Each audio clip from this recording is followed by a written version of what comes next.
Assalamualaikum warahmatullahi wabarakatuh. Bapak Ibu, sahabat guru yang berbahagia. Pada sebuah seminar Smart Teaching yang berjudul Cara Ampuh Merebut Hati Murid, saya pernah menanyakan sesuatu kepada para guru di kota Medan dan di kota Makassar. Pertanyaannya begini Bapak Ibu, apa yang Bapak Ibu guru lakukan ketika menghadapi murid nakal? Dan ini saya tunjukkan juga hasil survei dari PBB di dua kota tersebut yang menyatakan bahwa 90% guru melakukan kekerasan kepada murid. Jawabannya apa Bapak Ibu? Pada umumnya jawabannya sama, ya, bahwa mereka akan memukul, menyetrap, dan mencubit. Ya, karena apa? Karena alasan mereka bahwa budaya mereka adalah budaya keras. Ya, anak-anak itu biasa dikerasi.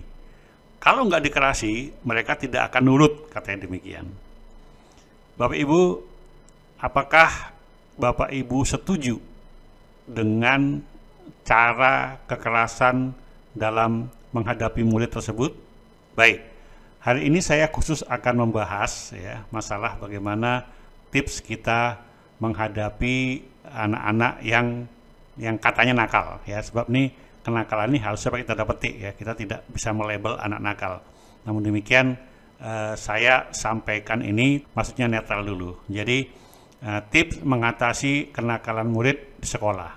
Bapak Ibu, bahasan kita hari ini, ya, yang pertama adalah apa itu kenakalan murid dan kenapa terjadi konflik antar pribadi. Kemudian apa penyebab konflik antar pribadi itu, dan 4 cara mengatasi kenakalan murid. Ya, untuk itu Bapak Ibu simak ya tayangan ini sampai akhir. Ya.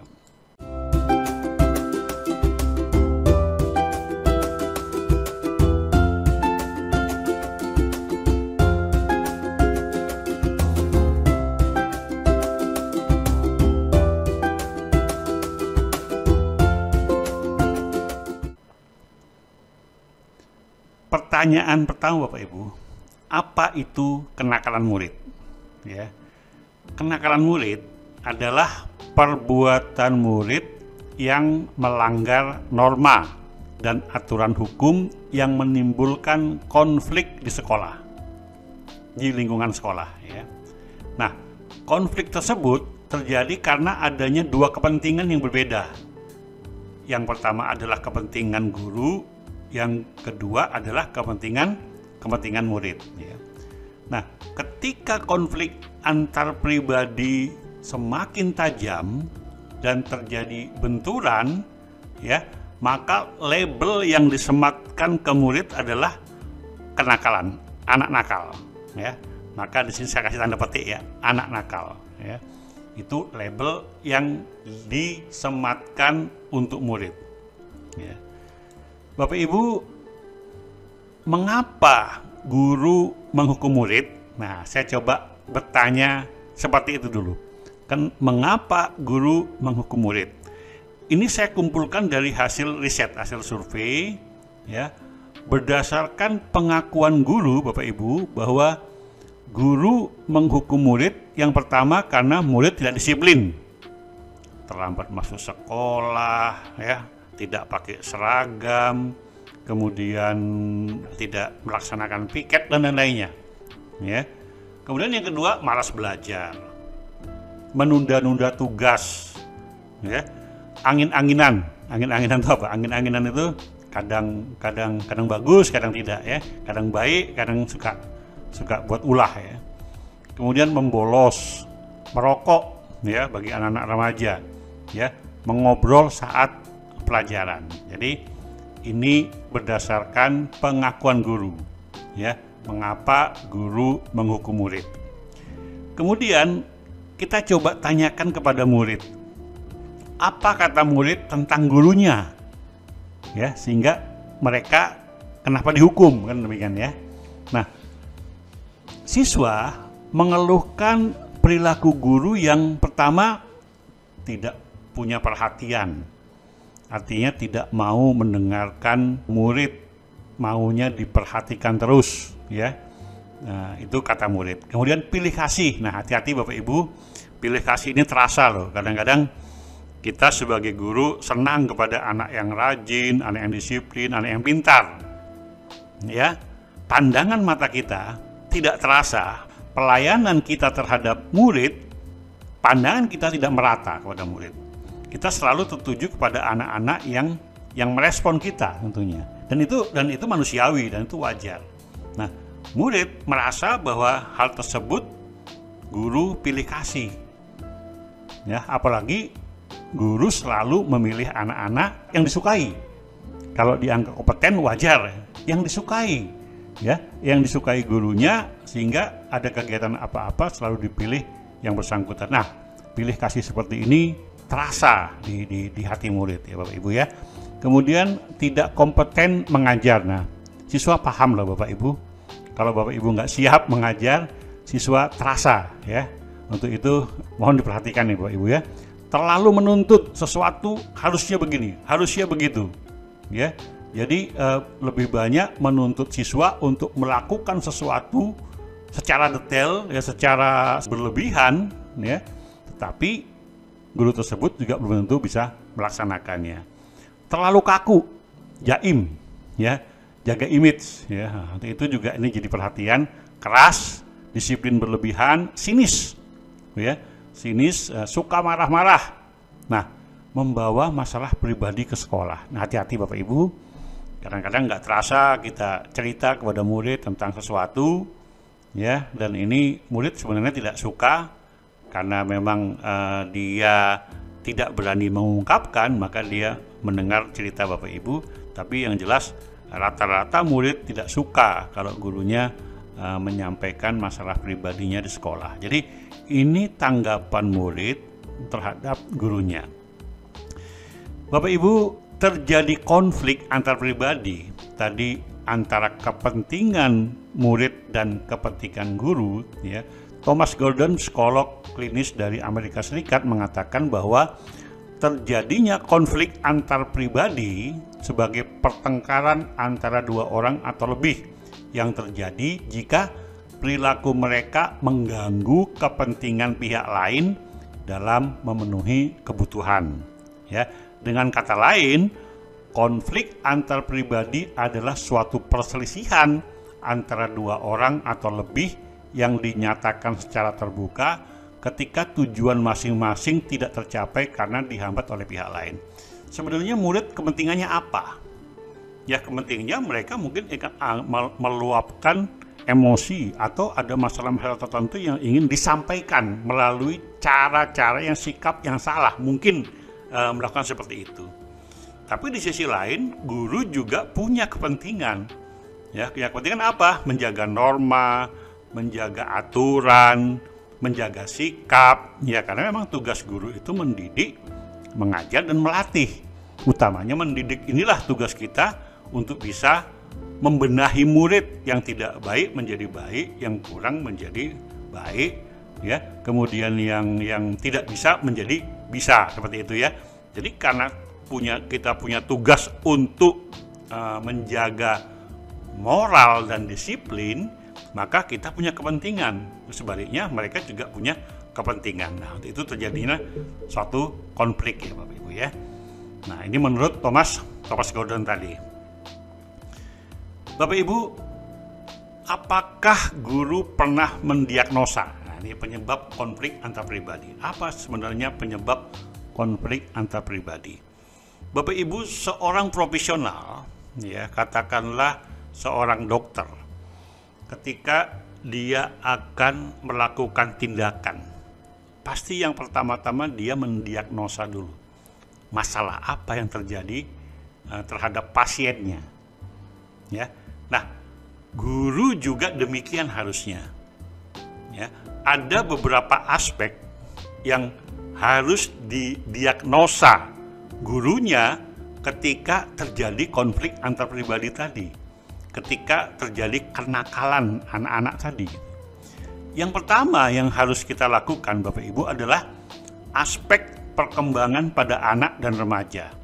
Jadi hal ini meliputi keadaan kesehatan anak, kecerdasan, kemampuan bicara, temperamen, motivasi, faktor emosi, ada pemalu, ragu-ragu, terlalu tergantung ya, faktor sosial ekonomi keluarga, ada ekonomi yang kelas atas, ada ekonomi yang kelas bawah, yang kelas bawah umumnya mereka minder, yang kelas atas umumnya tidak peduli ya, atau masalah-masalah nilai moral dan budaya. Kesehatan juga kita bisa lihat apakah anak ini punya masalah kesehatan ya, misalkan pandangan matanya tidak baik, atau sering pusing karena ada sesuatu ya. Masalah kecerdasan, apakah ini juga termasuk yang kelompok high, kelompok rata-rata ya, average, dan kelompok low ya. Makanya dalam kurikulum Merdeka ini, nah kita memberikan pengajaran berdasarkan level-level anak tersebut ya. Dan juga kecerdasan ini juga terbagi atas 8 kecerdasan tadi. Bagaimana kita bisa melakukan pendekatan-pendekatan berdasarkan bakat dan kecenderungan siswa tersebut ya. Jadi bisa saja mereka tidak menyukai cara mengajar gurunya sehingga mereka membuat ulah seperti itu ya. Dan kemudian kemampuan berbicara, apakah ada permasalahan kemampuan bicara, ada temperamen, apakah temperamennya tinggi atau temperamennya biasa-biasa aja ya, dan masalah motivasi dan lain-lainnya. Yang kedua adalah masalah kesulitan belajar.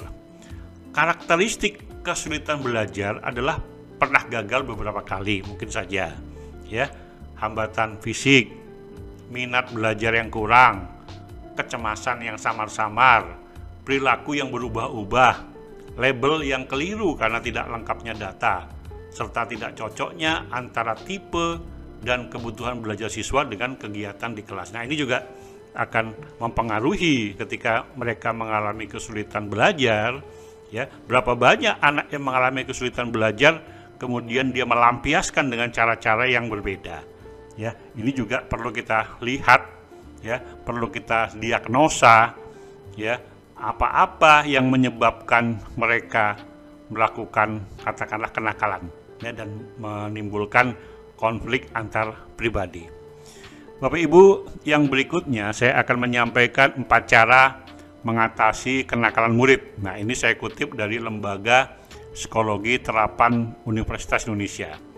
Cara yang pertama adalah mendengar aktif ya. Kita baca dulu ya Bapak Ibu, nanti baru kita komentari ya.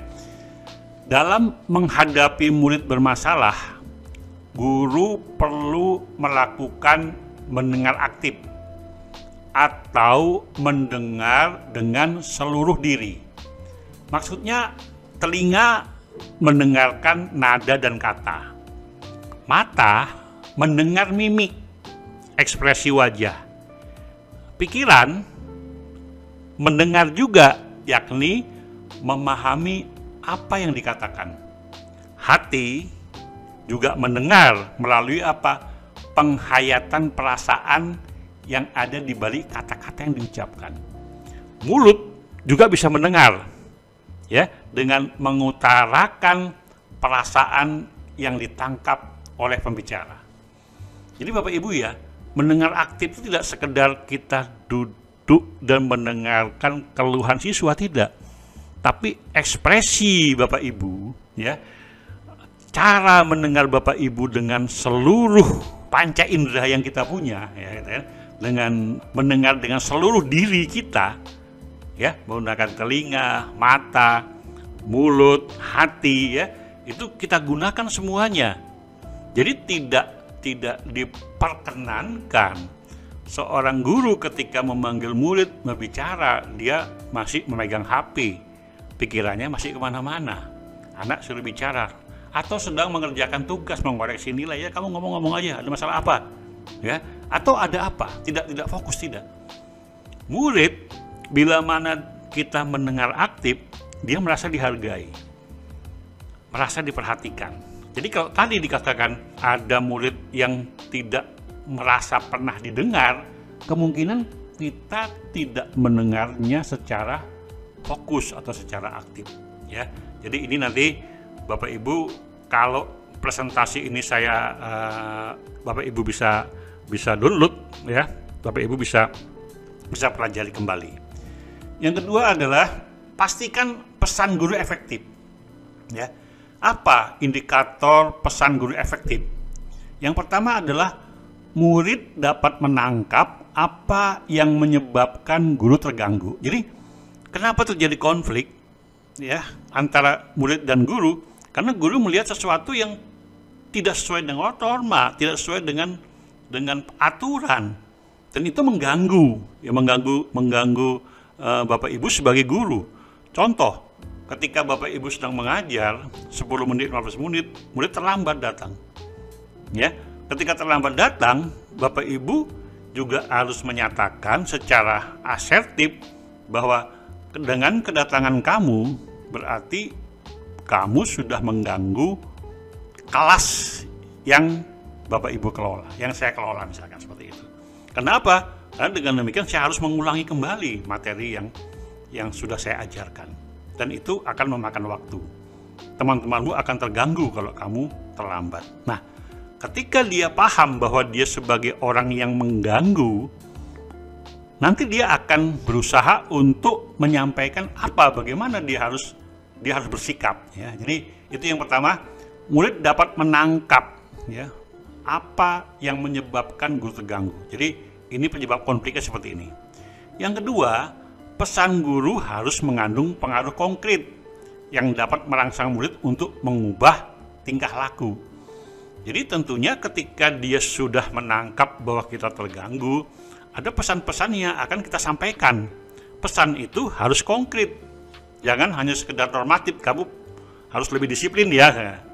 Itu kan normatif, disiplin aja. Jadi kalau misalkan ketika anak terlambat, kenapa kamu terlambat? Saya begini.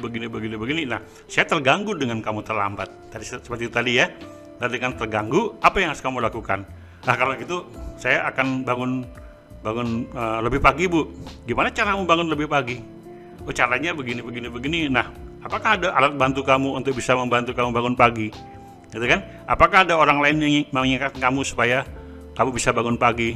Apakah ada?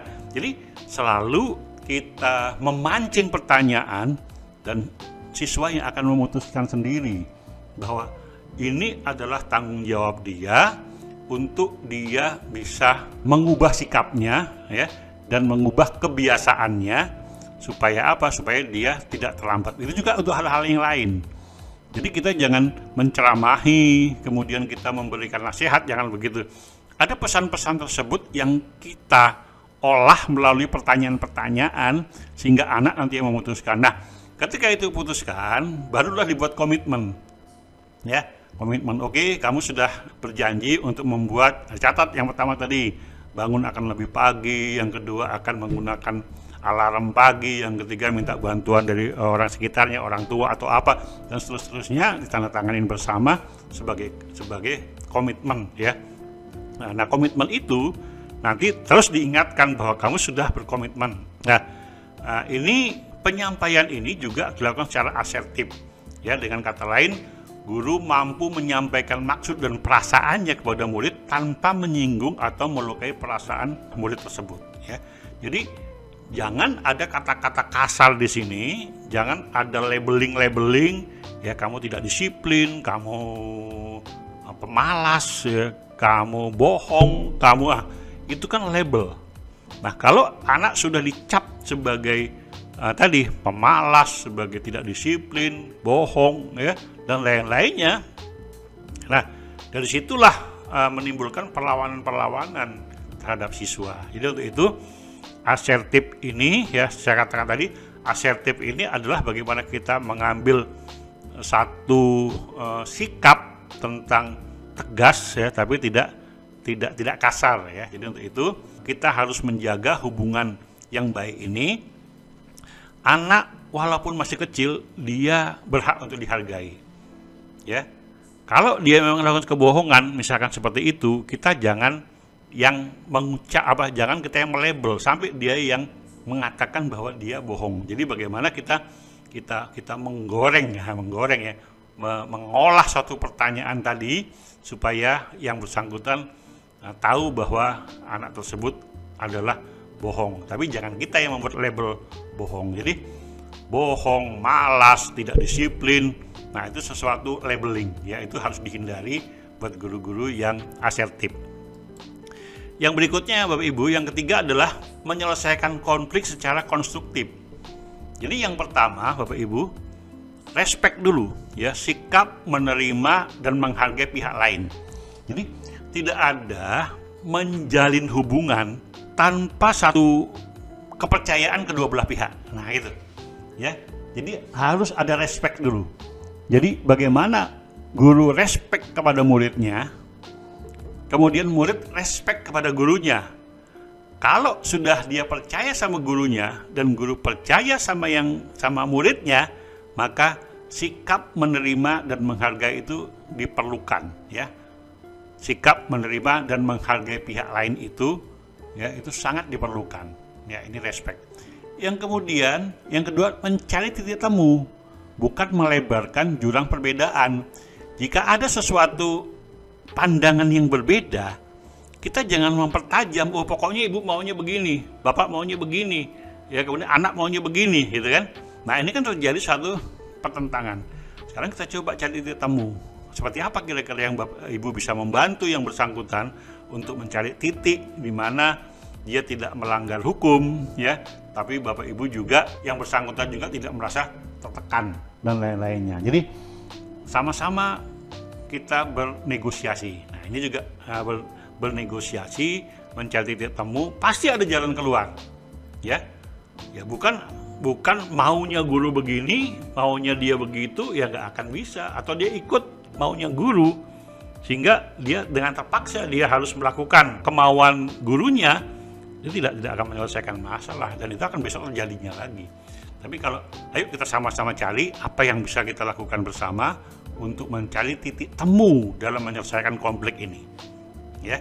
Dan yang ketiga adalah menghindari tindakan-tindakan yang merendahkan derajat pihak lain, seperti menghindari memaki atau menyakiti secara fisik, ya. Jadi ini satu jawaban dari pertanyaan saya yang pertama tadi, yang ketika di Medan dan di Makassar tadi, ya, bahwa menyakiti secara fisik tidak menyelesaikan masalah, ya Bapak Ibu ya. Budaya keras ya tidak bisa diselesaikan dengan cara keras, ya. Api tidak bisa dipadamkan dengan api, kan begitu. Api harus dipadamkan dengan air, ya, atau dengan pasir atau dengan apa, benda-benda lain, bukan dengan kekerasan juga. Jadi tidak ada kekerasan yang juga diselesaikan secara kekerasan, tidak ada, ya. Apalagi anak kita ini kan anak yang masih kecil, ya. Tidaklah anak kita seorang kriminal yang harus disamakan dengan para kriminal yang ada di penjara sana, ya. Sedangkan di sana sendiri dimasyarakatkan, ya, bukan disiksa, ya.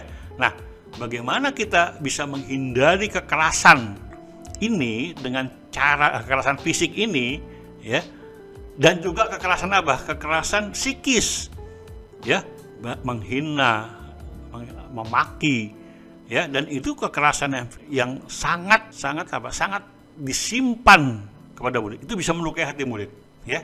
Jadi memaki dan mengintimidasi, kemudian menyampaikan sesuatu yang sifatnya tidak baik, melabel kepada anak, ya, itu akan melukai hati murid Bapak Ibu. Dan yang berikutnya adalah menghindari jangan sampai ada pihak lain yang merasa dipermalukan, ya. Jadi kita saling menjaga muka, ya, saling menjaga harkat, martabat, harga diri murid-murid kita, ya, sehingga ketika dia keluar dari ruang guru, ya, atau ruang konsultasi, dia merasa lega karena dia sudah terbantu permasalahannya, ya. Gitu juga Bapak Ibu merasa lega bahwa Bapak Ibu sudah membantu mengatasi persoalan yang bersangkutan. Dan yang keempat Bapak Ibu, menerima dan memberi feedback umpan balik yang bermanfaat, ya. Nah, apa-apa yang mungkin umpan balik yang bisa diberikan kepada para siswa? Diberikan secara jujur, tidak ada maksud tersembunyi atau siasat dengan maksud lain. Jadi jangan pikiran kita memberikan feedback, tapi kita punya maksud di balik itu, ya. Kemudian diberikan secara deskriptif, terurai sehingga tergambar jelas, ya. Jadi kalau emang dia harus bangun pagi tadi seperti apa, ya, kemudian apa-apa yang harus dilakukan tadi dibuat secara deskriptif, ya. Dia bangun pagi, ya, mungkin menggunakan alat bantu alarm, jam berapa alarmnya itu, kemudian minta dibantu oleh orang-orang di sekitarnya, ya, menyiapkan alat-alat sekolah di malam hari, tidurnya tidak terlalu malam, tidak larut malam, ya, dan hal-hal ini harus disepakati bersama sehingga mereka merasa sebenarnya mereka juga sudah paham itu, tapi juga mereka perlu ada perhatian dari kita sebagai guru untuk memberi perhatian kepada mereka. Sebab tidak mungkin anak sekali dua kali dikasih tahu kemudian sudah menurutnya terus enggak, ya. Ini namanya anak, ya. Hari ini dikasih tahu, besok mungkin buat ulah lagi, ya. Dikasih tahu lagi, sampai satu saat timbul kebiasaan, timbul pengertian bahwa kepentingan disiplin itu bukan untuk kepentingan guru sekolah, tapi untuk kepentingan yang bersangkutan, ya. Kemudian hindari feedback yang bernada penilaian, ya. Jangan apa-apa ngejudge, apa-apa menghakimi, apa-apa menilai, jangan, ya. Kemudian ditujukan pada tingkah laku yang ingin diubah, bukan pada individunya. Jadi itu tadi, ubah tingkah lakunya. Kalau dia terlambat, ya bicara terlambat, bukan kamu tidak disiplin. Nah, itu kan berarti kita sudah melakukan suatu penilaian, ya. Tingkah lakunya yang ingin diubah apa? Yang ingin diubah adalah karena dia terlambat masuk sekolah, dia harus memperbaiki supaya dia bisa tidak terlambat lagi, ya. Bukan kita bicara soal dia tidak disiplin, tidak, ya. Karena apa? Disiplin itu suatu penilaian. Tapi dengan mengubah tingkah laku yang tadinya dia terlambat datang menjadi lebih awal dia datang ke sekolah, itulah yang harus kita lakukan, ya. Bersifat khusus yang kata tidak disiplin. Nah, kata tidak disiplin harus dipersempit menjadi misalnya terlambat datang, mengganggu teman, tidak mengerjakan proyek dan lain-lainnya. Jadi kita persempit, ya. Kita uraikan tadi masalah tadi, ya. Jangan mengganggu teman tadi apa, tidak mengerjakan proyek apa dan lain-lainnya. Jadi lebih kepada bersifat khusus, spesifik apa yang disampaikan Bapak Ibu kepada murid, ya. Kemudian yang berikutnya, yang F, disampaikan dengan segera, jadi jangan berlarut-larut, ya. Apalagi kalau misalkan kesalahannya di awal bulan, kemudian nanti baru pertengahan semester baru direspon. Nah, itu seperti itu tidak percuma, ya. Kalau perlu ketika dia melakukan suatu kesalahan, langsung dipanggil, disampaikan, diajak bicara, dilakukan tadi, ya. Beberapa tahapan tadi coba Bapak Ibu pelajari sehingga kita bisa menyelesaikan kasus per kasus dari permasalahan anak ini berdasarkan cara-cara profesional. Bukankah guru itu satu profesi yang profesional? Bukankah guru adalah orang-orang yang berkompeten?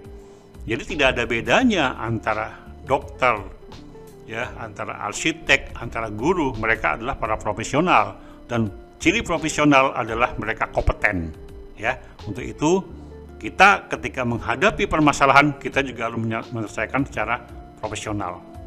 Terhadap siswa juga harus dilakukan secara profesional. Nah, pesan moralnya Bapak Ibu, bila kita mengucapkan sesuatu yang melukai hati murid kita, ya, itu ibaratnya begini, ya. Melukai hati seorang itu ibaratnya begini. Seperti menancapkan paku di dinding. Jadi dinding ini mulus Bapak Ibu, ya, mulus, tidak ada apa-apa. Kemudian dipaku 1, 2, 3, 4 sampai 10. Nah, mungkin ketika kita sudah merasa bahwa kita bersalah dan kita minta maaf, kita cabut ini paku, ya. Tapi kita ketahui ketika paku dicabut, bekas-bekas paku ini masih tertinggal di sini. Jadi untuk itu, ketika Bapak Ibu melakukan sesuatu yang menyakitin perasaan siswa, ketika Bapak Ibu sudah minta maaf pun, mungkin dia sudah memaafkan Bapak Ibu, ya, tapi perbuatan itu tidak akan pernah dilupakan oleh yang bersangkutan. Jadi kalau kita ingin, ya, dihormati murid, kita harus menghormati murid. Kalau kita tidak ingin dilukai hati murid kita, maka sebaiknya kita juga tidak melukai hati murid kita. Jadi yakinlah, murid Anda pun tidak akan melukai hati Anda bila Anda tidak melukai hati mereka. Saya kira begitu Bapak Ibu pesan saya. Materi ini akan kita buat dalam bentuk PDF, dan link materi ini akan kita letakkan di kolom komentar bagian atas, ya Bapak Ibu, seperti biasanya seperti itu. Kemudian tulis sudah download bila berhasil, dan sampaikan bila belum berhasil agar tim kami dapat membantu Anda. Dan bila mana Bapak Ibu ada request, saya sampaikan materi yang Anda anggap penting untuk ditayangkan pada tayangan berikutnya. Jangan lupa Bapak Ibu subscribe, like, and share. Saya kira demikian. Terima kasih atas perhatiannya, ya. Sukses selalu buat Bapak Ibu, jaga kesehatan, ya. Salam merdeka. Assalamualaikum warahmatullahi wabarakatuh.